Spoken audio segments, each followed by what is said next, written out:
انسانی زندگی کے لیے پیسہ ضروری ہے، یہ چیز دولت ضروری ہے، دنیا میں ہم نے رہنا ہے تو یہ دو چار نوالے ضروری ہیں، لیکن کشتی چلتی ہے، پانی کشتی کے نیچے چاہیے، کشتی میں نہیں چاہیے۔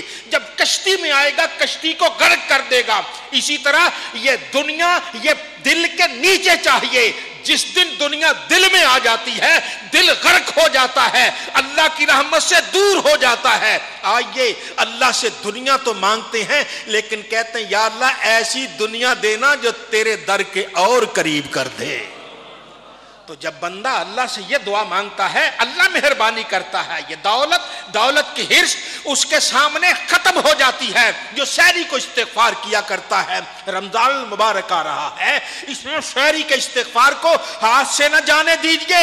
اٹھئے، بچے اٹھ رہے ہیں، آپ اٹھتے ہیں، آپ کی اہلیہ اٹھتی ہے، رمضان کا روزہ ہے، اس وقت اللہ سے دعا مانگیے یا اللہ گناہ معاف کر دے، غلطیاں معاف کر دے، جرم معاف کر دے۔ اے خالق آج تک زندگی ہے میری اتنی، میں ایک بھی ڈھنگ سے سجدہ نہ کر سکا، مجھے معاف کر دینا۔ جب انسان یہاں تک جاتا ہے پھر کریم اللہ کی رحمت اسے اٹھاتی ہے تو پھر عرش اعلیٰ سے اوپر لے جایا کرتی ہے۔ پھر ارشاد فرمایا ابتعاد الشیاطین الانس والجن عنہ، جب بندہ استغفار کرتا ہے جنوں انسانوں میں اور جنات کے جو شیاطین ہیں وہ دور ہو جاتے ہیں، اس کی یاری نیکوں سے ہو جاتی ہے، اور جو اللہ سے غفلت کرنے کا سبب بنتے ہیں وہ اس سے دور ہوتا جاتا ہے۔ تو آئیے استغفار کرتے ہیں، رب کی بارگاہ میں ہاتھوں کو اٹھاتے ہیں، اس سے معافیاں مانگتے ہیں، اور جو اللہ کی بارگاہ میں معافی مانگتا ہے رب تعالیٰ اسے نیکوں کا قرب عطا کرتا ہے۔ چند بزرگ بیٹھے تھے، کہنے لگے سب سے اچھی دعا کون سی ہے؟ سب سے اچھی دعا؟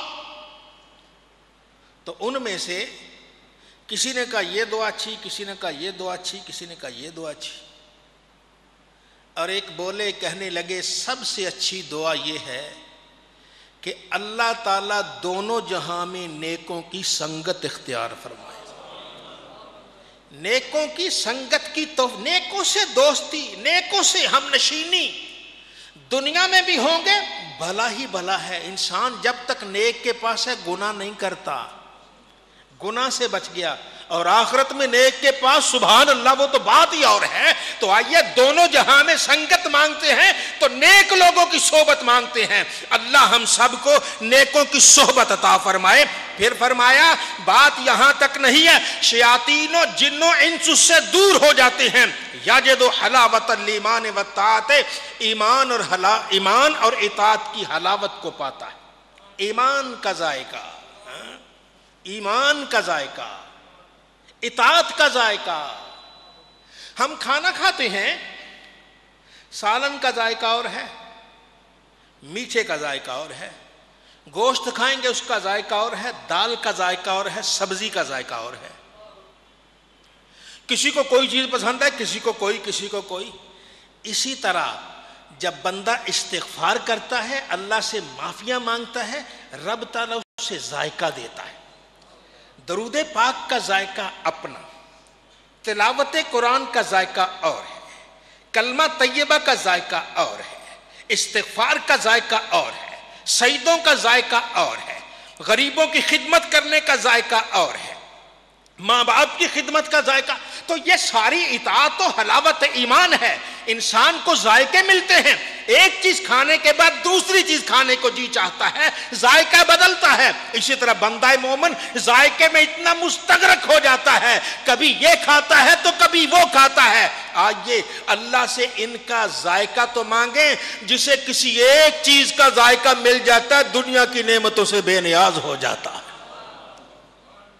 بھائی کتنے ایسے لوگ ہیں رات بیٹھتے ہیں دروشی پڑھتے ہیں صبح تک پڑھتے ہی رہتے ہیں، ان کو درود پاک کا ذائقہ آ گیا بھائی، ان کو درود پاک، کسی کو استغفار کہتا ہے، کسی کو کلمہ طیبہ کہتا ہے، کوئی تلاوت قرآن کرتا ہے۔ میرا محی الدین شیخ عبد القادر جیلانی رحمت اللہ علیہ آپ فرماتے میری زندگی کے 15 سال ایسے ہیں رات عشاء کے بعد میں قرآن پاک کھولتا تھا، فجر تک پورا قرآن پڑھ لیتا تھا۔ یہ ان کو تلاوت قرآن کا ذائقہ آ گیا. کتنے ایسے لوگ ہیں رات کو 200 400 نفل پڑھ لیتے ہیں, انہیں نفل کا ذائقہ آ گیا. کسی کو قیام کا ذائقہ ہے, کسی کو رکوع کا ذائقہ ہے, اور کسی کو سجدے کا ذائقہ ہے. کوئی سجدے میں جاتا سبحان ربی اللہ سبحان ربی اللہ سبحان ربی اللہ کہتا ہے, ایسا کہتا ہے کہ رات بیت جاتی اور صبح تک سبحان ربی اللہ کہتا ہی چلا جاتا. اور کسی نے دیکھا ہمارے امام رحمت اللہ تعالی نے نماز پڑھی, عشاء کے بعد نفل شروع ہوئے, کھڑے ہو گئے, الحمدللہ رب العالمین الرحمن الرحیم مالک یوم الدین ایاک نعبد و ایاک نستعین. یا اللہ تیری ہی مدد, تیری ہی بندگی کرتے ہیں اور تجھی سے مدد چاہتے ہیں. یہاں کھڑے ہو کر یہی مانگے ایاک نعبد و ایاک نستعین. انہیں پتہ نہیں کیا ذائقہ آیا. اب ذائقے کی بات ہے نا, انہیں کیا ذائقہ آیا, وہ اسی میں رونا شروع کر دیا, ایاک نعبد و ایاک نستعین ایاک نعبد و ایاک نستعین. مسجد میں اکیلے ہیں اور کھڑے ہیں ایاک نعبد. وہ انسان کو اس کو کام ہوگا, کوئی کہتا میں آیا 5-10 منٹ بیٹھا, میں نے کہا امام میں ٹھہر کے آتا ہوں, کہتا میں چلا گیا, میں سحری کو آیا, فجر کی نماز سے پہلے اذان سے پہلے آیا تو دیکھا امام اسی طرح کھڑے آنسو بہ رہے کہہ رہے ایاک نعبد و ایاک نستعین. اور یہ ذائقہ آتا ہے, اللہ ایمان کا ذائقہ عطا فرماتا ہے. آئیے اللہ سے ایمان کا ذائقہ مانگتے ہیں. جس کا ذائقہ خراب ہو جائے اس کا یہ اندر کا معاملہ خراب ہے, اس لیے پتہ نہیں چلتا یہ کیا ذائقہ ہے. اگر آج ہمیں ایمان کسی چیز کا ذائقہ نہیں ملتا, ہمارے من خراب ہے, اندر سے خراب ہے. آئیے خوف خدا کے آنسوؤں سے, استغفار سے اسے دھو ڈالیں, اسے پاک کر دیں, پھر دیکھیں گے ذائقہ آتا ہے تو کیسا ذائقہ آتا ہے. رات گزر جاتی ہے لیکن بندے کا سجدہ ہی نہیں جایا کرتا.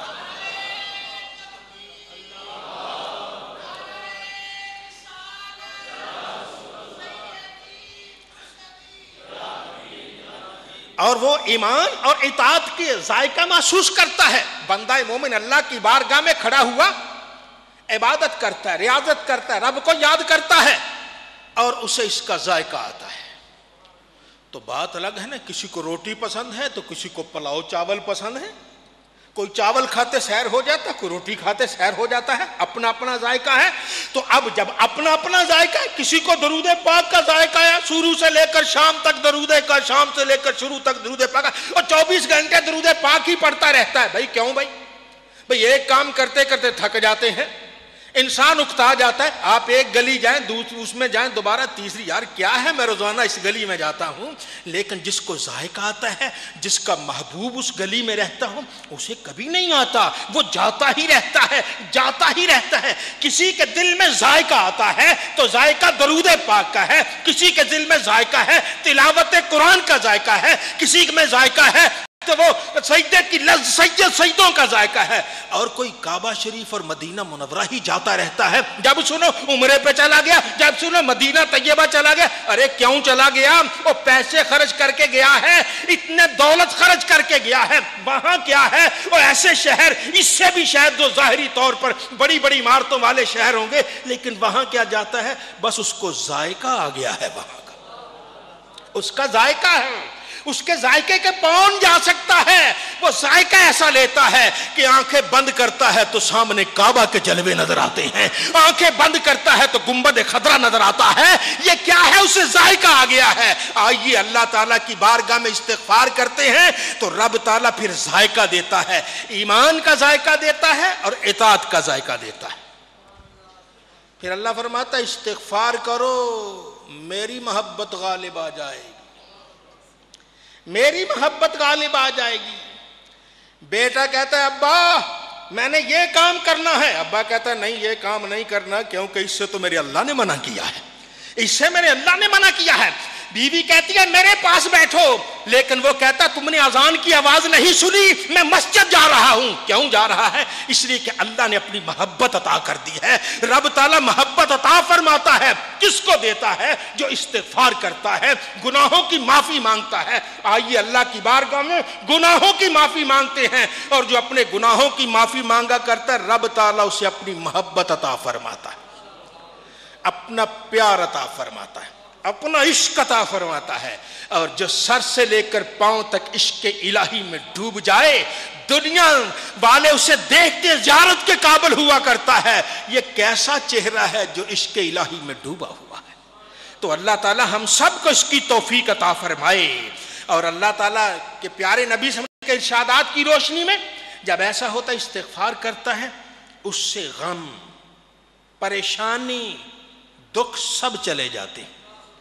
اور جی میں بڑا غمگین ہوں، بھئی رب کو یاد کیا ہے، اور جی بس بچے بیمار ہیں، مجھے یہ پریشانی ہے، میرے رزق کی پریشانی ہے، مجھے جی رات کو اٹھ کے اللہ کو یاد کرو، رب پریشانیاں ساری ختم کر دے گا، رب پریشانی ساری ختم کر دے گا، رب تیرے دل میں ایسی محبت کی چنگاری ڈال دے گا، یہ دنیا کے غم، دنیا کی پریشانی، دنیا کا دکھ سب ختم ہو جائیں گے، پھر ایک ہی غم رہ جائے گا، غم الہی رہ جائے گا، اللہ کا غم رہ جائے گا۔ یا اللہ تو راضی ہو جا، بڑی فکر ہے تو تیری رحمت کی فکر ہے، یا اللہ اپنی رحمت سے مجھے مالا مال کر دینا۔ تو استغفار کرنے والا، رب تعالیٰ کی بارگاہ میں معافیاں مانگنے والا، اللہ تعالیٰ اس سے غم دور کر دیتا ہے، پریشانی دور کرتا ہے، دکھ دور کرتا ہے۔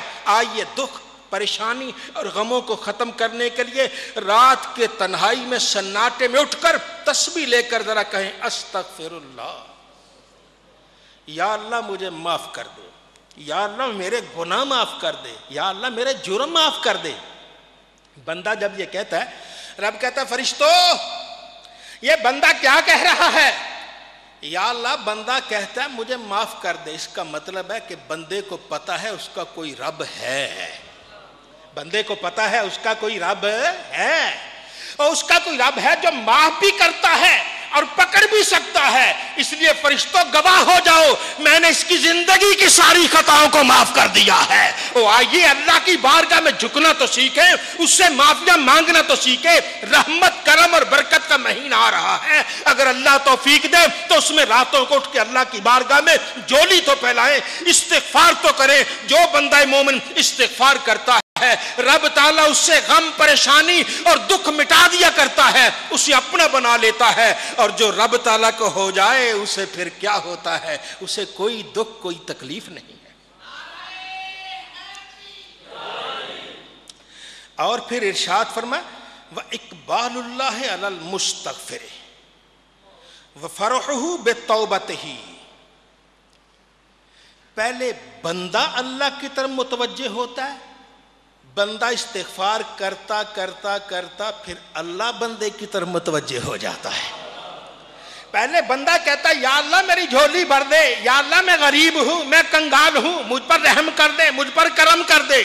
پھر ایک وقت ہے رب کہتا بندے بول کیا چاہیے، رب کہتا بول کیا چاہیے، بول کیا چاہیے۔ وہ سحری کو اٹھتا ہے، کریم اللہ فرماتا لے لے کیا چاہیے، میرا در کھلا ہوا ہے، میری رحمت کا دروازہ کھلا ہے۔ حدیث مصطفیٰ ہے، نبی کریم صلی اللہ علیہ وسلم نے ارشاد فرمایا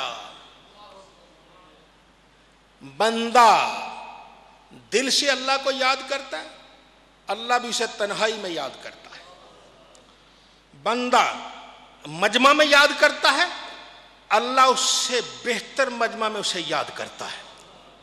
پھر ارشاد فرمایا بندہ ایک بالشت، یہ ایک بال 6 انچ کی ہوگی نا، 6-7 انچ، ایک بالشت قریب ہوتا ہے، رب تعالیٰ اس کے 1 گز، اس کو ذرا عربی میں کہتے ہیں، 1 گز قریب ہوتا ہے۔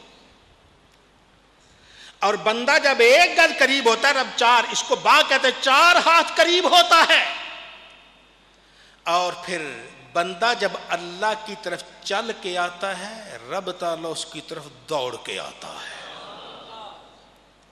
حدیث پاک کے ایک الفاظ قوم یا ابن آدم، میں آدم کے بندے اٹھ، امشی الیک، میں تیری طرف چل کے آؤں گا۔ اے بندے تو میری طرف چل کے آ تو صحیح، میں تیری طرف دوڑ کے آؤں گا۔ یہ بندہ اللہ رب العزت کی رحمت اور اس کے لطف و کرم سے مالا مال جب ہوتا ہے، اللہ مہربانی کرتا ہے، اللہ تعالیٰ اس کو اپنے استغفار کی توفیق دیتا ہے، استغفار پہ آتا ہے تو رب تعالیٰ اس کی زندگی کے ساری خطاؤں کو معاف کر دیتا ہے۔ ایک بندے نے زندگی بھر کوئی گناہ نہیں کیا، کوئی نیکی نہیں کی، گناہ ہی گناہ ہے، فرشتہ اس کی جان نکالنے کے لیے آیا، جان پاؤں سے نکلتی آہستہ آہستہ اوپر جاتی ہے، اوپر جاتے جاتے جاتے جاتے جب وہ جان اس کے گلے تک آتی ہے، اللہ فرماتا ملک الموت ذرا گلا چیر کے دیکھ تو صحیح اس کے اندر کچھ ہے تو نہیں۔ یا اللہ اس کے گلے میں تیرا نام اٹکا ہوا ہے، یا اللہ یہ اللہ کہہ رہا اب نکل نہیں رہا، جان نکل رہی ہے لیکن وہ اللہ نکالنا چاہتا ہے۔ اللہ فرماتا جا میں نے اس کو معاف کر دیا ہے، نبئ عبادی انی انا الغفور الرحیم، میرے بندوں کو بتا دیجئے میں غفور بھی ہوں میں رحیم بھی ہوں۔ وہ غفور و رحیم اللہ اس رمضان المبارک میں اپنی رحمت نچھاور کرنے والا ہے۔ آئیے رب کی بارگاہ میں جھولی پھیلائیں، اللہ جھولی پھیلانے والوں کی زندگی کی ساری تقصیریں معاف فرماتا ہے۔